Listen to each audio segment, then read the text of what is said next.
What's up, guys and gals? My name is Eclepid, or John, and I'm here with Matt. Hey. Who's not actually here with me, actually here, but here in spirit. No, he's so it's summer break for us, and we are not in the same location. Via the Force. So yeah, we're communicating via the Force. The sad thing is I can't see all of his reactions, but I'll be able to hear his reactions, as you guys can't see his reactions either, so... Yeah. I'm on the same level as all of you now. Alright. When we last left off, some crazy things went down with Rudolph and Kirei and Hideyoshi. And now we're gonna see what happened. Now we're gonna see how Ava's involved in all of this, the real Ava. Okay, 30 minutes had already passed since Rudolph's group had left the guest house. By any measure, their return was too late, and Kraus and Natsui were waiting by the entrance, were by now as restless as they could stand.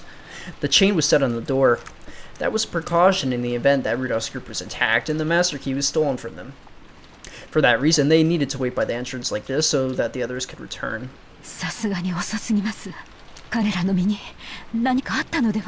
No, nothing happened to them, Natsui. No, of course not. Kraus glanced between the clock and the door, struggling to feign composure.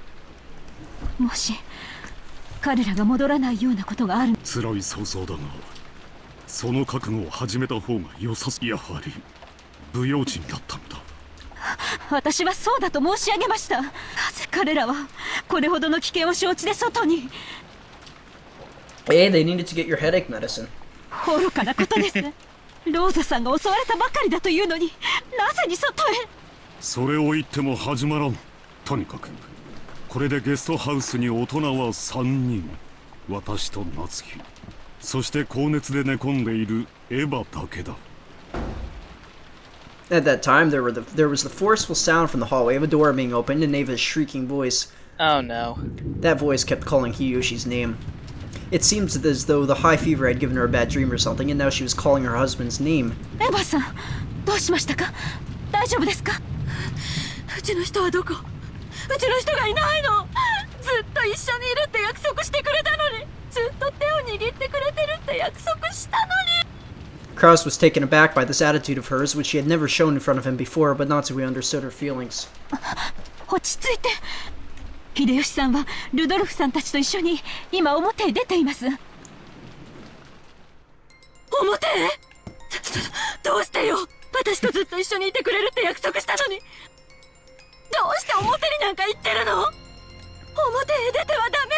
表には魔女がいるわ。行ってはダメ。殺されてしまう。Jeez. Wow. エヴァ、落ち着きなさい。秀吉さんはルドルフたちと一緒に屋敷へ戻っているのだ。どうして屋敷に行かなくちゃいけないのよ。ここなら安全なのに。どうして表になんか出したのよ。どうして屋敷なんかに戻ったのよ。明日までの食料を取りに行くことになったんだ。秀吉さんはお前の体調が悪いことを気にしてて。いつ戻ってくるの？いつ戻ってくるのよ。表はダメよ。バラ庭園はダメ。屋敷はダメ。魔女がいる。黄金の魔女が歩き回ってる。見つかったら殺されてしまう。絶対に殺されてしまう。ああ、うちの人はいつ戻ってくるの。 Never. See, she sounds crazy, but she's not. But she's actually not. But she's having visions about a witch named Ava killing people, so maybe she is. That's true, witches don't exist. Finally! Wow! Wow! I've never heard you say that. And there it is, friends. The ugly truth. Oh no. Oh no. Not good at all. We've lost Matt. 30分? そんなのおかしいじゃない。屋敷に行って食料を取って帰ってくるのに、どうしてそんなに時間がかかるのよ。He found a giant cake stuffed with candies. It was split open in the middle and candy was pouring out. It was just delicious, and he's in there eating it all. You see? It was sloppy, goopy, sticky. Ew. れであんたたちはなんでここでぼんやりしてるのよ。 It's so weird. What about Mary Battlers? Oh, Mary something barrelers? What was it? Sucker Mary Battlers. Yeah. 迎えに行かなきゃ。早くあの人のところへ行かなきゃ。 Kumasawa, is that you? Hee!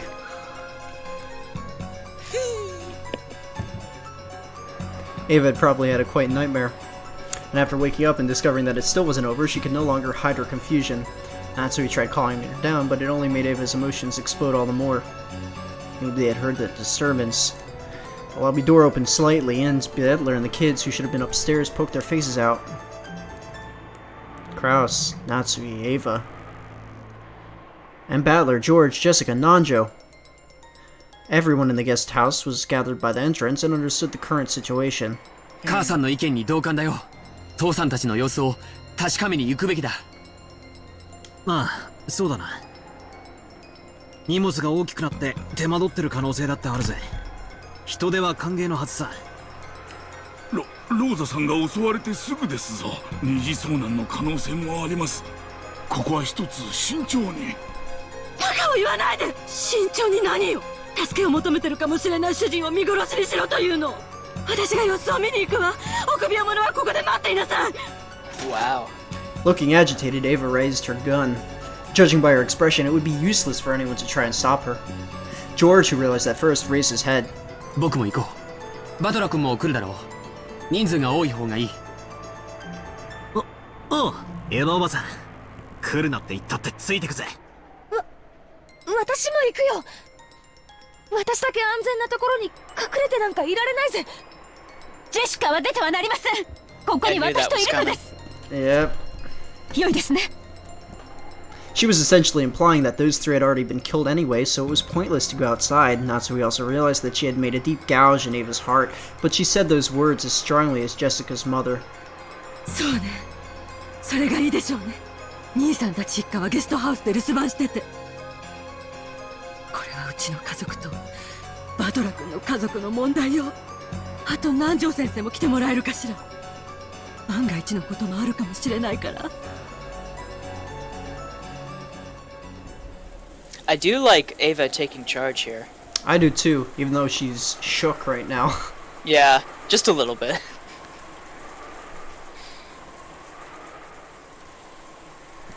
Oh, no. jeez. バトラ、エヴァ、ジョージ、南條の4人は屋敷のホールにてルドルフ、キリエ、秀吉の3人の遺体を発見。 F's in the chat. 第4から第6の番ってことか。なら死体には額、胸、腹にそれぞれ例の悪魔の杭が。はい。ルドルフの額に秀吉の胸に1本、そしてキリエの腹部に1本、悪魔の杭が打ち込まれています。3人には争ったか、あるいは逃げ回るかしたと思われる着衣の乱れがあります。3人の遺体は寄り添ってはおらず、犯人と遭遇後、ある程度の抵抗を試みたと推定されます。杭で額変わらず無芸。 Even though Ronove knew it would be superfluous, he thought that maybe he should tell Battler. In actuality, the witch had killed them in a much more horrible way. Beto had advised the witch to restrain herself, which is why the corpses had been left so undamaged. The new and brutal witch, thinking that all she needed to do was get the gouge with the steak part right, might have just even stuck a steak into a lump of meat that wasn't even shaped like a human.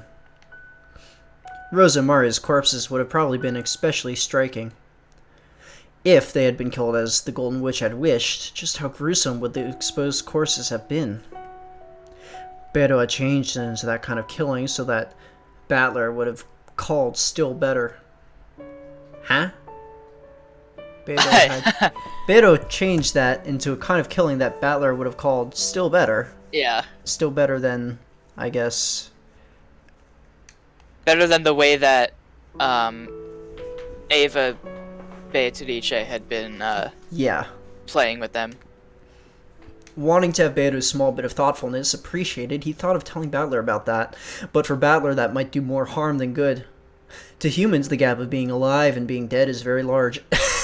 Oh, really? To ask for Beato's feelings to be accommodated on the grounds that she had changed it to a better way of dying might have made it possible for a demon to pardon her, but there was no way it would work the same way for a human. Understanding this, Ronove remained silent even though he knew of Beato's modest effort. いつも通り死体の死亡確認からさせてもらうぜ。ロノウェ、赤で宣言を頼む。おい、聞こえないのか？赤で宣言を頼む。副将要求だ。ルドルフ、キリエ、秀吉の3名は死亡している。申し訳ございません。副将を拒否させていただきます。Wait, what? なんだ？ Wait a minute. I guess he was given strict orders from the new witch. いきなりどういうつもりだ？ Oh, yeah, I think you're right.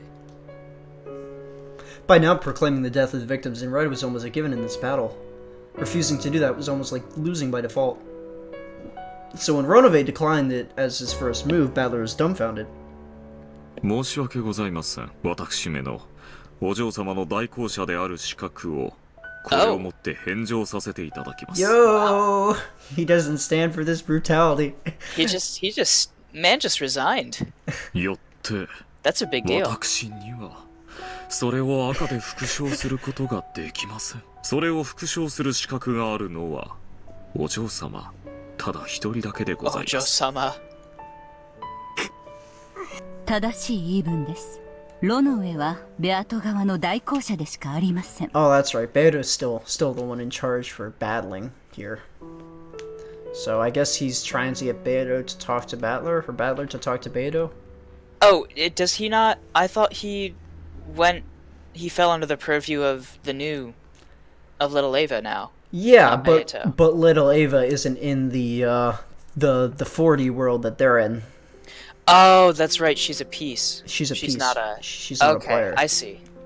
ロノウェが代行の役を負り、かつバトラ君がベアトを相手として認めないならば、新しい代行者を立てる必要があります。Oh no. A new agent? 新しき代行者はおりません。ど It's うか gonna be バト some ラさ giant goat dude. ん、お嬢様を再び対局の相手とお認めください。悪いが、そいつは聞けねえ相談だぜ。あの不愉快な残酷野郎。俺は Bro. 絶対に対局者だなどと認めない。 No. それを認めないために、俺はこのゲームを降りないんだ。Give her a break. 不愉快な点につき Give ま her a しては break. お嬢様に代わりまして John. 謝罪します。 No, I didn't mean to say that. Oops. Uh-huh. また、お嬢様には二度と不愉快な言動を取らぬよう制約させます。どうだかな。Doubt. バトラ君、 Press X. あの子の師匠として私も謝罪します。よく言って聞かせますので、どうか一度だけ許してやってはくれませんか？おいおい、よしてくれよ。まるで俺が悪者みてえだぜ。それに、あんたらにいくら謝罪の言葉を聞かされても、そいつはベアトが自分の口で言えるってのなら、Bend the knee. Bend the knee. Bend the knee. 耳を貸さねえこともないぜ。わかりました。 Sounds like それがあ Daenerys. の子を再び認めてもらう唯一の条件ならば、あの子に謝罪をさせましょう。ロノウェ、あの子を呼びなさい。よろしいですね、バトラ君。You know nothing, Butler. 好きにしろよ。だが、俺が許すと期待するな。Just Battler. Battler. Good one. 呼べよ。 Good one. あのムカつく魔女。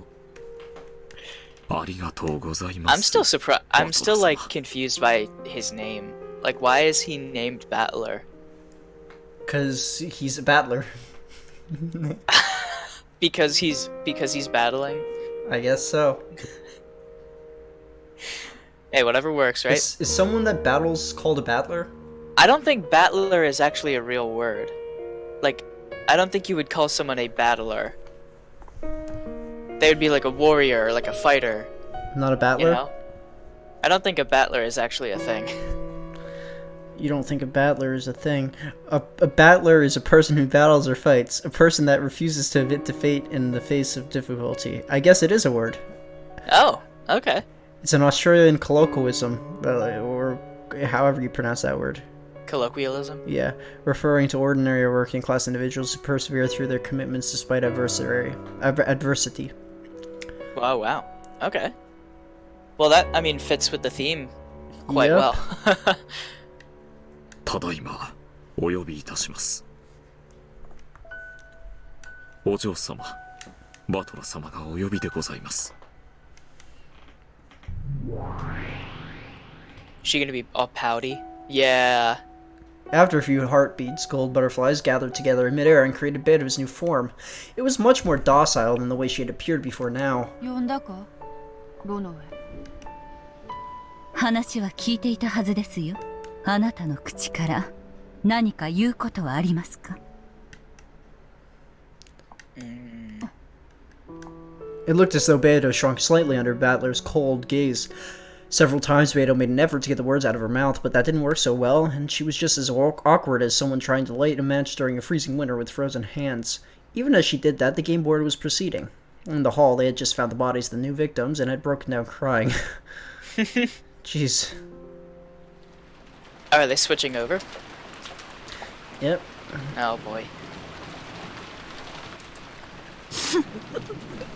親父キリエさん You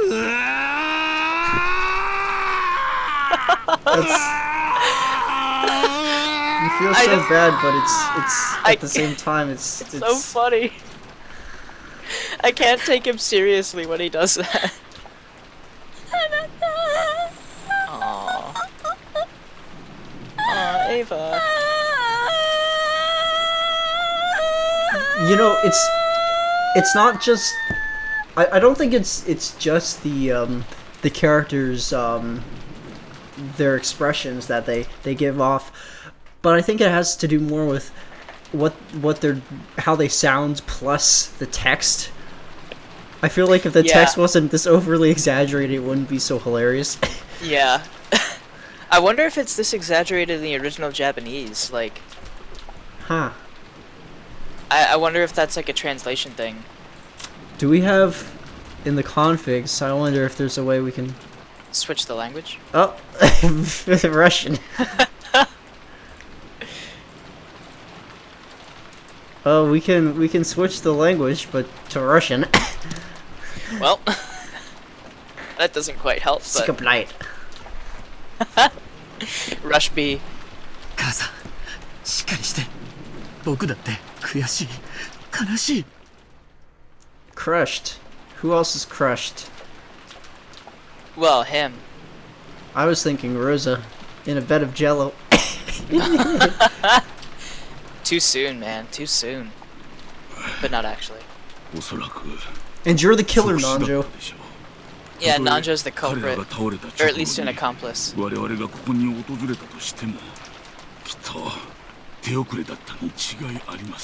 was the only one by himself in the guest house. He tends to be by himself a lot. Everyone else had alibis, or they were with somebody else. Mm-hmm. いいえ違うわきっと生きてたわよ胸にこんなものを刺されてうちの人はもがき苦しみながら死んでいったに違いないのよ Yeah, that's kind of true. Sorry, Ava. Nanjo's like, yeah, you're right. He suffered a lot before he died. Okay. もっと早く来ていればきっと助かったきっと助かったのよ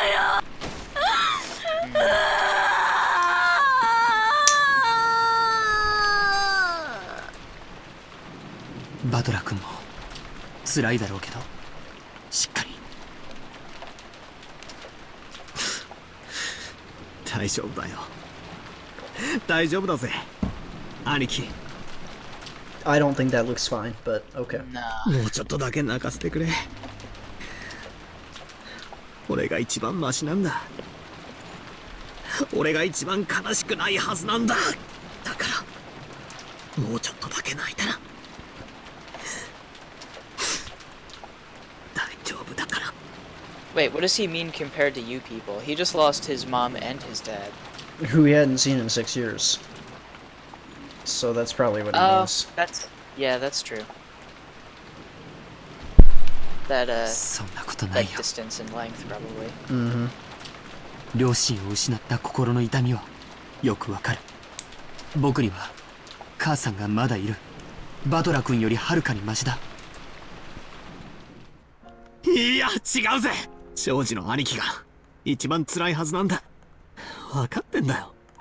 兄貴、ジョージの兄貴が俺たちの中で一番悲しくて辛いんだ。俺はそれを分かってる。だからこれ以上メソメソなんて泣いちゃいけねえんだ。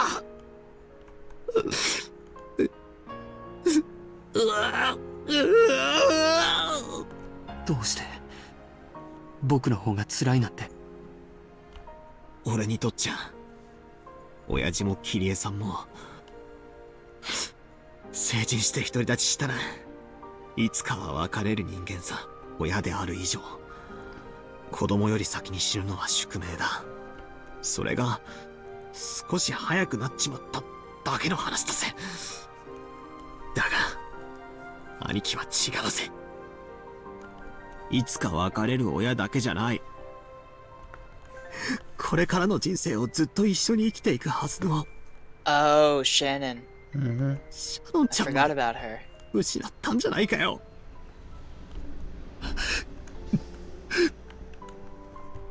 Just had to go and remind him, 人 didn't の he? 命に重さなんかねえさ。 Mm-hmm. 赤ん坊の命だって年寄りの命だって同じだがよ。それからの人生が長ければ長いほど、一緒に築いてく未来が長ければ長いほど、その死ってのは悲しいものなんじゃねえのかよ。兄貴はシャノンちゃんと婚約したんだろ。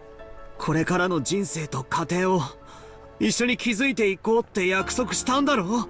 その未来のデカさが、幸せのデカさがよ、俺の痛みなんかとは比べ物にならねえ。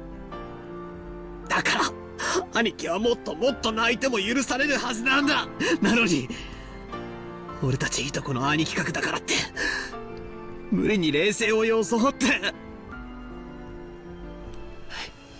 やってよバトラ君。 George was trying to make a calm smile, but he couldn't any longer stop a single hot tear from leaving a streak down his face. 悲しくないわけがないじゃないか。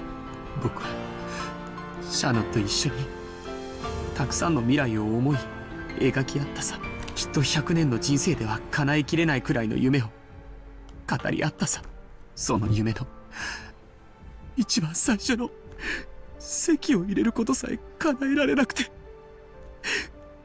悲しくないわけがないじゃないか。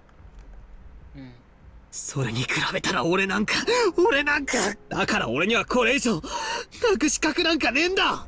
兄貴だってこらえてるのに俺にこれ以上の涙を流す資格なんて。同じだよ。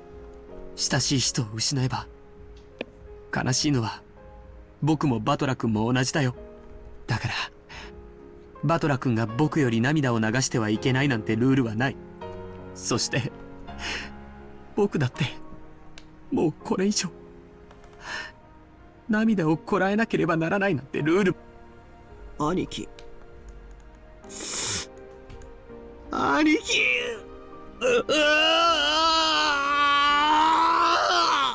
未来を語り合ったシャノンが死んだ。父さんも死んだ。悲しいな。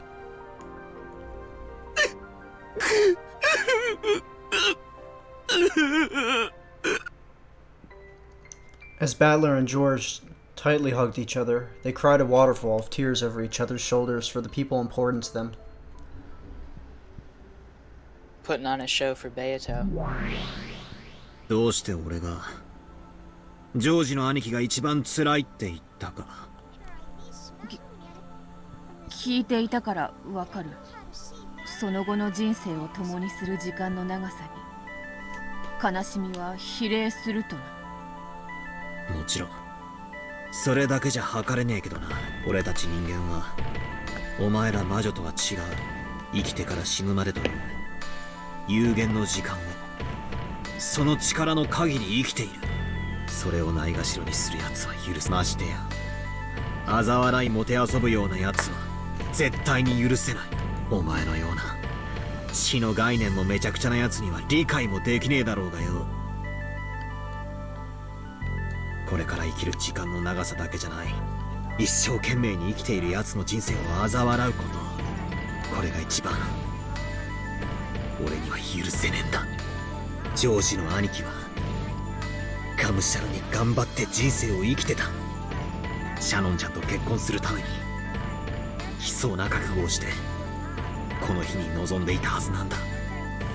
俺みたいに久しぶりにいとこと会えるなんて浮かれてたやつとはわけが違う。しかしだな。ベアト、今は黙って聞きなさい。Shut お down. 前の言い分には一定の理解はする。お前には自分の復活のためにおかしな碑文に沿った殺人を続ける必要があるってんだろ。だからその範囲内でのお前の殺人はお前の立場の事情を汲み取る限りそれがお前にとっては必要な行為だからならそれ以上の不要な行為は全てお前の無意味な残酷趣味ということになる。つまり Yeah. 第一の晩に6人を殺すことまでがお前にとっての必要な行為ならば顔を砕くとか腹を裂いてお菓子を詰め込むなんて真似は全て全く不必要なお前の残酷趣味だってことになる。俺はお前のこの点について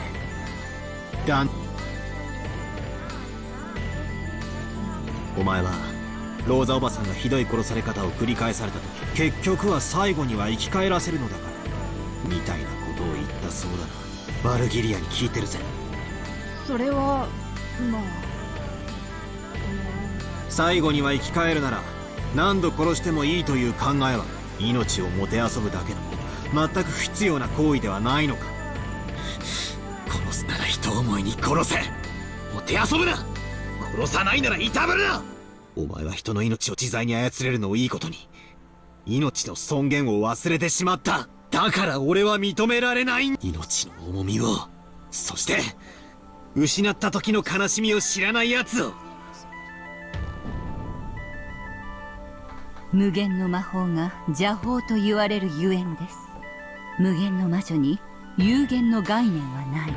壊す、殺すという有限と終焉の概念がないのです。それゆえに無限の魔女は時に生と死の狭間をゴム跳びで遊ぶかのようにその行き来を遊び出すようになります。 A Chinese jump rope? As opposed to regular jump rope. Chinese jump rope, I think, is like where multiple people hold it, the ends for other people to jump over. Okay. Actually, no, I have no idea. I can look it up. Oh, Chinese jump rope it's like a rope tied around two people's waists, forming a loop in the center. And people do like hopscotch or skipping over it. Oh. Huh. Interesting. I had no idea what a Chinese jump rope was before this. Huh. Yeah, me neither. Huh. それはとてもとても恐ろしいことです。だから私は無限の魔女として自ら望みあなたの域まで達しなかったのです。 Virgilia had told Beto that countless of times before, but Beto had been too young to obediently listen to those words. She had been too wild. She had been possessed by that detestable pleasure.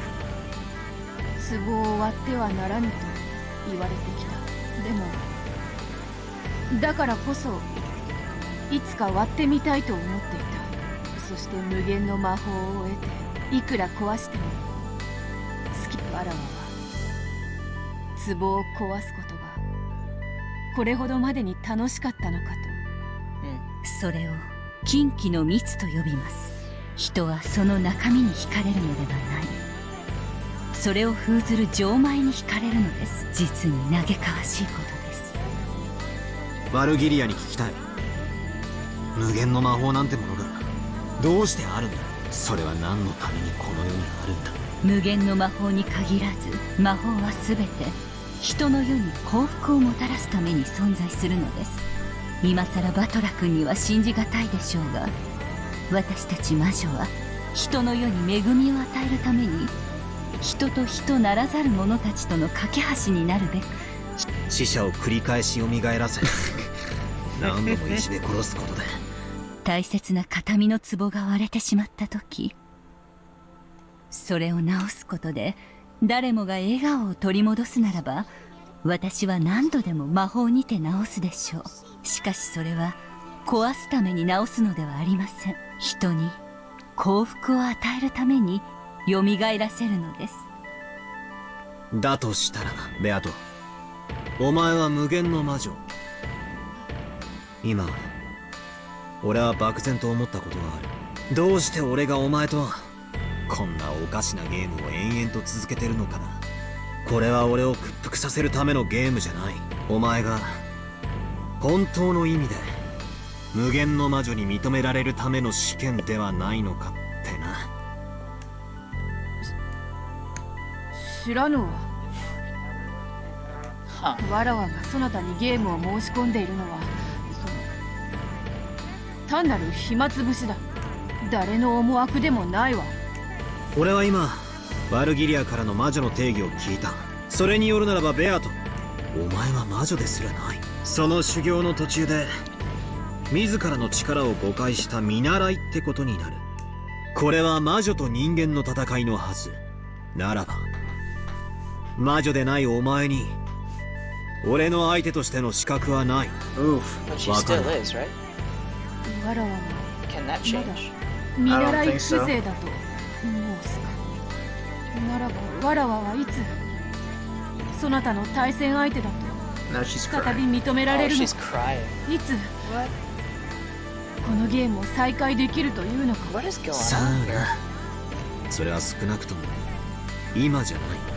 お前が俺の言った話をちゃんと理解できて本当の魔女になった時、 Battler tries to deny witches, but says he'll only battle real witches. But I feel like the game has changed though. Like, I feel like the rules have changed a little bit, you know? So How maybe so? maybe the objective has changed from trying to get him to admit that there are witches to trying to keep Beato as the opponent. I don't know. Well, it sounds like he's starting to accept the existence of witches. Yeah. Don't know 俺はお前を how 再 that び bodes. Yeah. ゲームの対戦相手だと認めるだろうよ。そのような抽象的な言い方ではわからぬ。どうすればお前の許しを超えるのか。いいや、これで十分だ。あとはお前が考えろ。俺が言いたいは以上だ。 That's cold. 理解ができないならワルギリアやロノウェに相談してみろ。お前みたいなガキンチョはまず大人の言葉に耳を傾けゲームは一度中断する。ロノウェが代行を降りた以上、あとはベアトが対局者としてふさわしい資格を持つのを待つしかない。 What? Wow. Okay. 了解しました。ベアトがその資格を得たと認められるまでゲームを対局者不在のまま進行させます。ベアトもそれでよろしいですね。 Wait, how does it even work? 異論はない。わらわは時間とゆっくり考えられる場所が欲しい。これにて席を外してもよいか。ああ、いいぜ。それではまたね。待てよ、そうしょぼくれた顔すんな。それはすまぬな。わらわは胸の内がすべて顔に出る勝負。偽れぬ。ならまだ構成の余地はあるってこと。一つだけ約束する。俺はお前とのゲームに勝つかもしれないし負けるかもしれない。お前が戻ってこなけりゃ不戦勝ってこともあるだろうよ。 At that point, Battler stopped talking for a second. Then he spoke forcefully. しかし絶対に俺からは降りない。お前を不戦勝にだけは。お前が再び俺の好敵手としてそこに座るの。バトラ様。ありがとうバトラ。わらわはきっとそなたに認められて戻ってくるぞ。 Beto showed him a very slightly hopeful smile and disappeared. Looking at that expression, Battler strongly believed her face could tell no lies.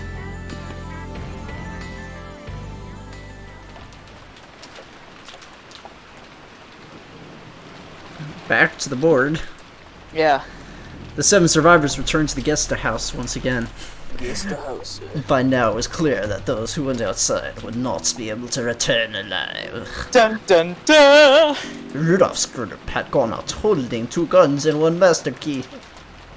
But roads had been lost. It What was is that more accent? than clear by now that they had been stolen by the culprit. Since the windows were closed with the shutters, they wouldn't open even if the culprit had the master key. I don't even... They sealed the front door and all of the doors to the outside with chains, and further blocked them with sofas and tables. Even if the culprit decided to break through in violent means, it wouldn't be easy for them. 台風の今となってはむしろ幸いかもしれん。もしも晴れていたならゲストハウスに放火するという手もあり得たかもしれん。そもそも台風でなかったなら午前中に船が来てたわ。それを不幸中の幸いと言えるかは微妙ね。エヴァさん、体の具合はいかがですか？無理をされないようにしてください。ありがとう。熱はまだ感じるけど、そんなことを言ってる場合じゃない。子供のためにも今は寝込んでる場合じゃない。 After crying so much in front of Hideyoshi's body, Eva had now gained a strong self-awareness that she was a mother, and her expression conveyed a strong will.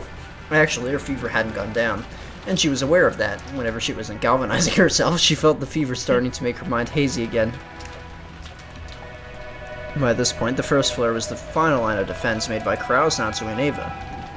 The children and the guests, Nanjo, had been strongly warned to not carelessly come downstairs. If the culprit used a ladder or something, it probably wouldn't be impossible for them to attack from upstairs, but it wouldn't be easy for them to break those steady shutters from such an unstable position. It was comparatively safer upstairs compared to downstairs. Oh no! No, don't tell us that. Battler and George had hoped to remain downstairs as well to fight in the worst case scenario, but Ava had rejected that. In her mind, George was now our only family. It seemed that she didn't even want to expose him to the danger of coming downstairs to the first floor. Kraus and Natsui could also understand that feeling. Oh no. The crypts are safe.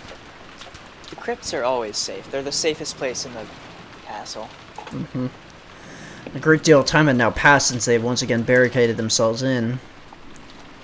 In the cousins' room upstairs, Battler, George, and Jessica were still sitting dazed.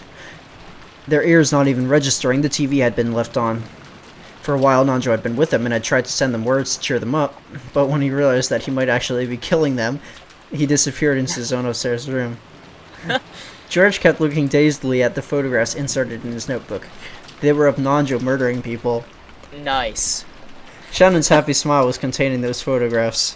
Wait, why does he have pictures of Nanjo murdering people in George could remember the temperature and the humidity, the warmth and the strength of the wind. And even what he had been talking about with her at the time those photos had been taken as clearly as though it had been yesterday. So to George, they weren't simply photos, but a door to bring back warm memories. In this room, even though the sound of the typhoon and the TV should have entered George's hearing, it was the scenery of Okinawa he had seen with her and her laughing voice that reached his eyes and his ears. After meeting Shannon, George had made the decision to be reborn. He had sworn to separate himself from the timid person he had once been. Easily caught up in the atmosphere, unable to refuse a request, and easily used by those around him, he had resolved himself to become a strong man who would make her life even more joyous. So, if he hadn't met Shannon, The man called Ushiromiya George would have probably lived a very different life, and the George of that different life surely wouldn't have been as excellent of a man as he now was. Aw. The way he was now, he was for the sake of Shannon. But if that same Shannon was now gone, he found himself wondering why he exists. Isn't he completely meaningless? A deep, deep, deep sadness, as though he himself had become empty. The feeling had tormented him the whole time. However, until Battler had told him, he hadn't been aware of that feeling himself. He finally remembered that he should have cried much, much more. So he had cried, just like Battler. He had cried himself dry. By now his eyes were bright red and swollen, and he could not cry anymore. So George did his best to change his way of thinking. He decided to think that he was not meaningless, that he should be grateful to Shannon for giving him such a character. Dead lives are not revived. He would have to get over being separated from his beloved. And if he were to come after Shannon by killing himself, she would surely be deeply dejected. It would be the same way the other way around, too. If he died and Shannon chased after him, throwing away her own life, he wouldn't be able to forgive himself.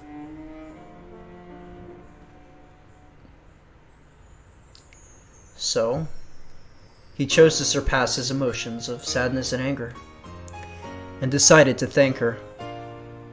Meeting Shannon had made his days rich and full, and had taught him the meaning of working hard for other people's sakes. As a result, she had shaped him into the person he had wanted to be. He thought he should thank her for that. By doing that, he tried to quell his sadness, but each time he did, he remembered Shannon's smile. He knew it, logically. He understood that grieving any more than this would only make her grieve in heaven. Yet he couldn't stop his sadness.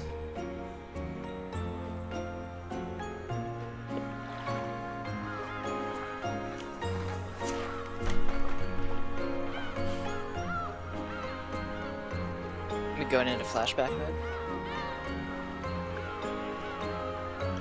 No, I don't think so.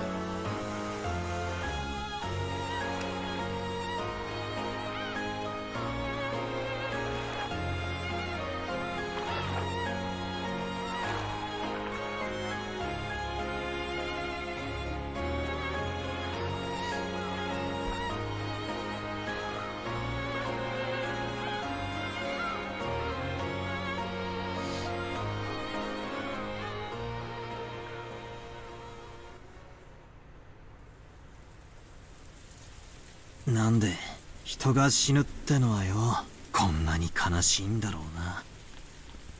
Battler muttered. It was as though he was speaking on behalf of all humans. He probably hadn't been asking anyone, but Jessica answered. 別れはどんな形でもいつも悲しいさ。でもそれが例えば老いであるとか何かの時間であるとかあらかじめ約束されていていつか訪れる別れであると分かっている者はその悲しみを長い時間をかけてあらかじめ薄めておくことができる。それを許されないから突然の不幸は悲しいんだろうよ。なるほどな。そりゃ病気にでもかかって何年も昏睡状態になってりゃある日突然じゃその暇もねえもんな。本来なら数年をかけて薄めるべき悲しみが一度に押し寄せる。そりゃ辛いわけさ。時には人の生涯に傷を残すほど深い悲しみを与えることもあるかもしれん。生涯に傷を残すほど。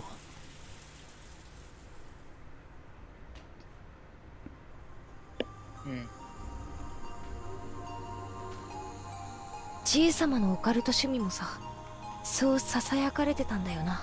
例のベアトリーチェって愛人を大昔に亡くして、それが悲しくて悲しくて立ち直れなくて、それで死者を蘇らせるためのオカルトの研究に残りの人生を全て捧げるようになったのではない、そう囁かれてた。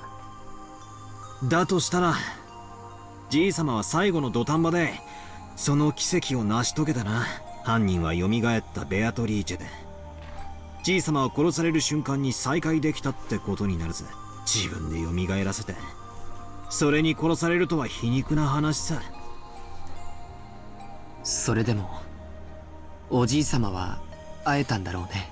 人生の半分を閉じてもう一度会いたいと願った女性にわずかなひとときとはいえ再会できたんだろうね。丸焼きにされちまったけどな。Totally roasted. 人生の半分をかけて What a way to put it. そんなことはないよ。たとえ Yeah, that's his grandfather he's talking about. He got Just like, yeah, roasted he got in the roasted. oven. 愛した女性に再会できたおじい様は幸せだったはずさ。He got totally roasted. 仮に生命の摂理に逆らった罪を神に咎められてその身を焼かれ地獄に落とされたとしても、その見返りの再会がほんのわずかな時間だったとしてもね。ジョージ兄さん、神の怒りに触れてこの身を焼かれようとも構わない。わずかな時間でもいいからシャノンを再び蘇らせてくれるなら、僕は残りの人生すべてをおじい5分でいいからシャノンともう一度言葉を交わしたい。1分でもいいからそれと引き換えに全ての人生を捧げても George, no. 僕は構わない。兄貴。 When Badler and Jessica realized their pointless discussion was hurting George, they had no choice but to shut their mouths. George directed his thought at Kinzo's life. I saw him sacrifice half his life to research that no one could understand, and on that last day of his life he revived the person he loved most, and probably succeeded in his reunion in his final moments. I don't know how much time they were able to spend together. I don't know whether they were given an hour or just 5 minutes. However, in that moment, all the time that he had sacrificed for his research must have been rewarded. Even though he had spent decades to gain it, that small amount of time must have been enough to reward him. Until today, I had never believed in the occult or magic or anything. Somewhere in my heart, I even made fun of grandfather's research as it is nothing more than an indulgence. However, I won't make fun of it anymore. No, to the contrary, I strongly believe that it does exist. If that power of belief can become miracles, I'll probably throw away all my studies up until today, and spend the rest of my life from today onward studying magic. Give me the power of magic, and a miracle which lets me meet Shannon again.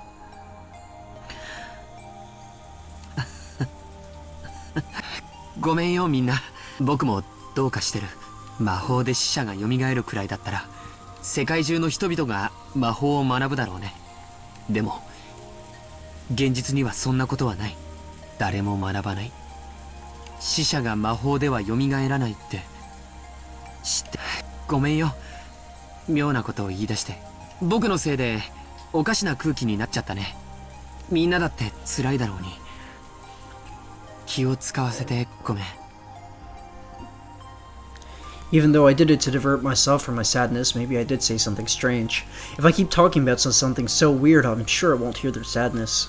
But even so, that doesn't mean I can withstand this silence. 僕は下に行ってもう一杯コーヒーをもらってくる。 Oh うち no. の母さん Oh, コーヒー God. の入れ方にはこだわりがあるんだよ。 I don't like this. みんなもおかわりはいるかい？ Battler-kun and Jessica-chan lightly shook their heads. Without being any more persistent than that, I took my mug and left the room. So this whole scene has been in George's perspective. Yep. I don't think we've ever seen that before. I did visit Dr. Nandra's room to ask whether he wanted any more coffee as well, but he too said that he didn't want any more. It seemed as though my mother's orthodox method of making coffee wasn't universally appreciated. One time I had Shannon drink some that I brewed by that method, but she told me that while it was delicious, it was a little strong, if I remembered her words. シャノン。 It's no good. Even though I left the room to change my mood, that image of Shannon's face that's filling my head hasn't faded in the slightest. The fun days I shared with her were becoming more and more vivid, and I felt saddened that I was not even allowed to see her dead face. According to our parents, it seems as though she was killed with something like a gun or a spear. I'm sure they were just trying to console me, but they had said her face in death had been very beautiful and peaceful. I wonder if she's wearing the engagement ring I gave her last night. If she accepted my engagement, she should have it on the ring finger of her left hand. Last night our heads were both full of each other, and we weren't composed at all. Shannon had accepted the engagement semi-boldly, but she might have regretted that as a rash action when she cooled her head. She might have taken the ring off. I wonder if she still has the ring on now. I at least want to be sure of that much. I want to know her final feelings. However, even if I do check that, it's not as if she'll be revived. I wonder what'll happen to her body. After the autopsy, it will probably be immediately cremated. Then I'll never be able to see her face, even her dead face, for all eternity. 僕はシャノンを失ったショックで少しおかしくなってるのかな。I don't want Shannon's body to be burned. If she's burned, she'll turn to ash, and never again will it be possible for her to revive. They say that cremation is disliked in Western tradition, because on the day of resurrection there would be no body to revive. Because of that, it seems that great criminals in Western history were often cremated after execution as punishment. Huh. And their ashes were sometimes scattered in rivers and such. Interesting. In other words, to Western people, death is nothing more than a sleep until their resurrection. It is essential that the corpse is left after death. つまりそれは西洋人は死者が蘇る奇跡の存在を知っていたからなんだ。でも日本にはその奇跡がなかったから焼いてしまうんだ。Now I understand. I understand why grandfather idolized the Western occult. From the beginning, it all had been for only that reason. Just to revive the person dear to him, grandfather spent the rest of his remaining life researching the Western occult. The situation surrounding us right now is abnormal. Grandfather had revived his beloved Beatrice, and that Beatrice had carried out such a terrible serial murder, with chains of locked rooms that were impossible without the use of magic. The Golden Witch, Beatrice, the incarnation of the miracle of the Western occult, and also the culprit who killed Shannon. I should hate that being, and yet for some reason I want to cling to the hope she represents. I wonder if she could use that miraculous magic that grandfather spent his life espousing to revive Shannon. According to the Shirome family legend, grandfather met with her long ago and was given a vast quantity of gold. Then if I also meet her, instead of gold, would she give me Shannon's life? In return, she could impose any kind of devil's contract. For that, I would sacrifice all of my remaining life. George probably couldn't have believed or noticed that right behind him, the witch herself stood, listening to his voiceless wish. Beatrice had been listening to everything George and the others had to say since their discussion now in the cousin's room. Battler had told her that she didn't know the weight of a human's life, and wanting to understand that in her own way, she had stealthily visited and listened to their discussion. それが願いだというのか。それを叶えればわらわは魔女だと。Beto looked at the palms of both her hands. She handed over most of her previously surging magic power when the new witch had succeeded the name of the Endless Witch. Of course, even now her magic power still made her worthy of being called a witch, but it did not even compare to her previous strength. 無限の魔法などなくともわらわは千年に名を轟かす大魔女であるぞ。死者を蘇らすなど造作もないことよ。 Inside her head, she thought about several magical methods for reviving the dead. Even magic she could do easily in the past would be difficult with her current magic power. She thought of something, then clicked her tongue and repeated this several times. In the end, she finally thought of a single spell. But that was a spell she couldn't use by herself. It was a spell that witches with weak power used, that relied on the aid of others. In the past, Beto had looked down upon that type of magic. Therefore, she frantically tried to think if there wasn't any other possible spell. But in the end, she couldn't think of one and slumped over in self-derision. And then, careful not to surprise him, she softly called out. Softly, to George's heart.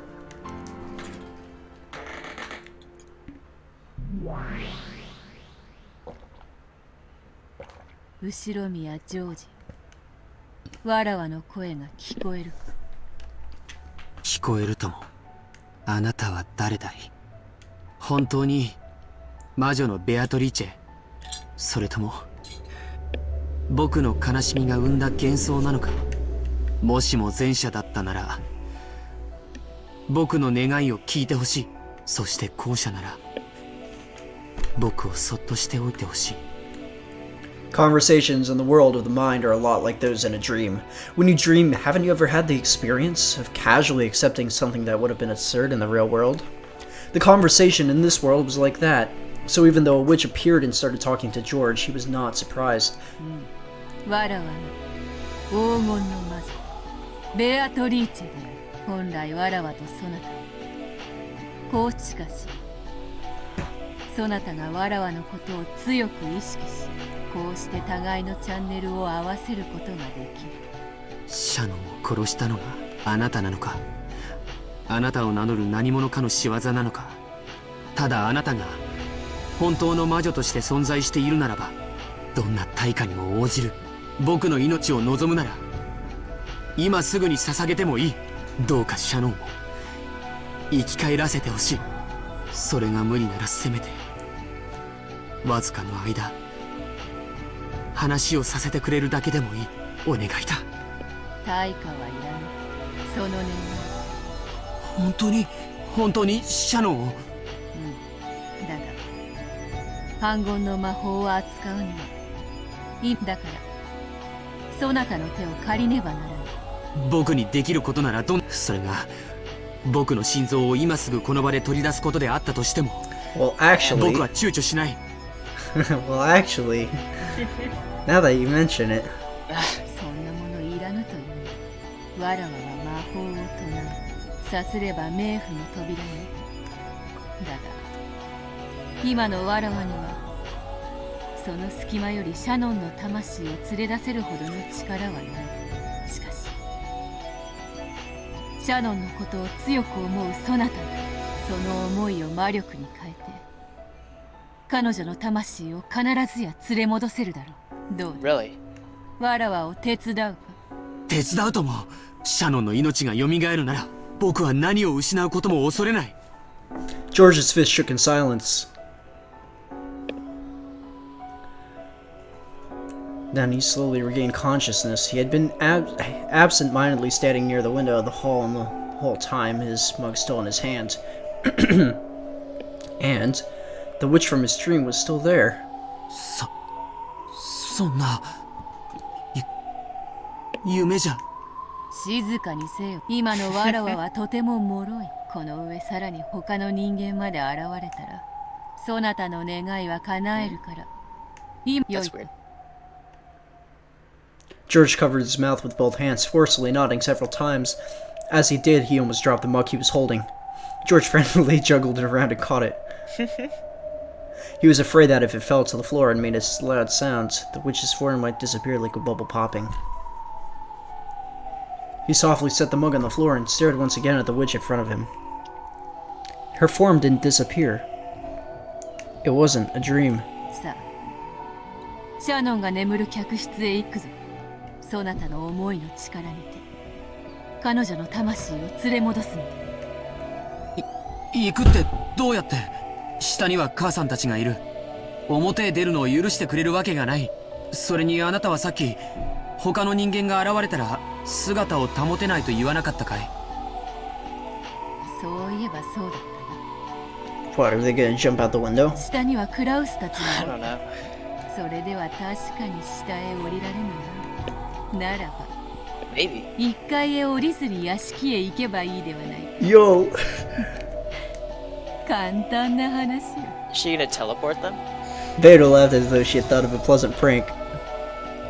And with her golden pipe, she lightly tapped a window with its shutter closed. Oh no. When she did, 3 gold butterflies appeared from the pipe and opened the lock on the window as though melting it.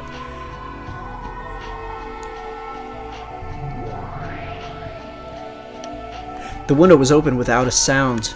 The shutter beyond it was exactly the same. The collapse set itself, and without making a sound, it quietly opened.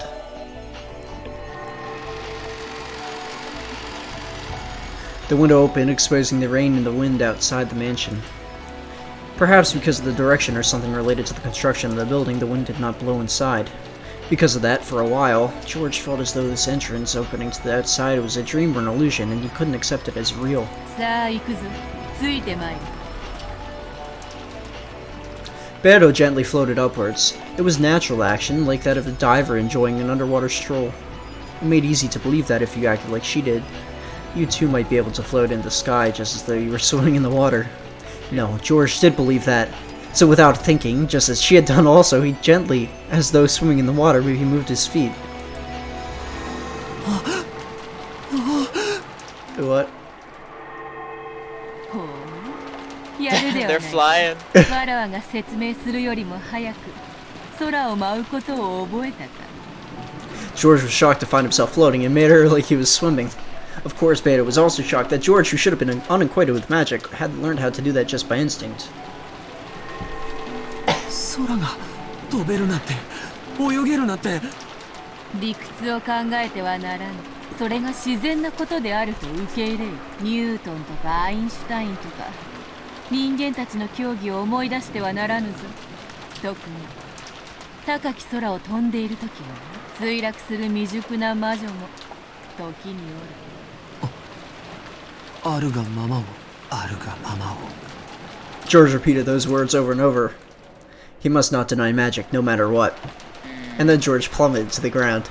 To deny that would be the same as to throw away what might be his first and last chance to revive Shannon. However, compared to Beto, who was elegantly drifting like smoke, George's movements were clearly similar to someone underwater. Therefore, if he didn't make a movement like kicking his feet in water every once in a while, he would slowly be dragged down by the force of gravity.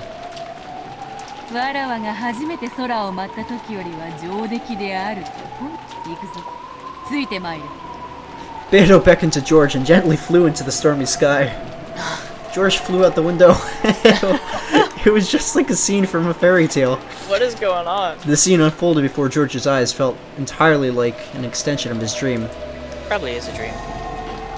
空を飛べるのはすごいけど、すごい風と雨だ。なんだ。雨と風に苛まれるの。それを防ぐ魔法を教えてもよいが、今のそなたには早いし、今はそれを習う時間を割くのもお叱る。ええ、僕が必要としている魔法はそれじゃない。 Without losing to the wind and rain, George wore a strong-willed gaze. 見えてきたぞ、屋敷だ。もう少し頑張れよ。今落ちればバラの茂みだぞ。 The undulating rose garden was spread beneath the witch and George's gazes. The fantasy-like scene no longer surprised George. Only the gradual approaching mansion was reflected in his eyes. What's gonna happen? I don't know. You don't know? I really don't know. You really don't know? I'm both skeptical and also not. 待ってて。 No, I'm really skeptical. 必ず君を蘇らせてみせる。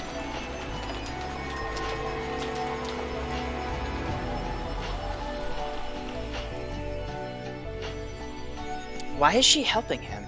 Is she trying to prove to Battler? That she can be a good witch.